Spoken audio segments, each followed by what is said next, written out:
कैसे हैं आप लोग? एक कहानी है जो सबको सुनानी है, जलने वालों की तो रूह भी जलानी है।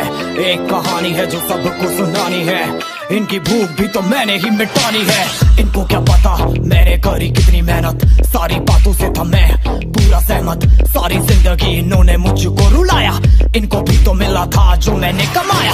रोते रोते भी इनका धंधा मैंने चलाया, फिर भी इन्होंने सारा धंधा मेरा खाया। ये सारी इनकी माया, इनका ही खाना साया, वीडियो गिरा के पूरे देश का दिल दुखाया। इन्हें लगता है मैं एक फकीर हूँ, अगर ये हाथ है तो मैं इनकी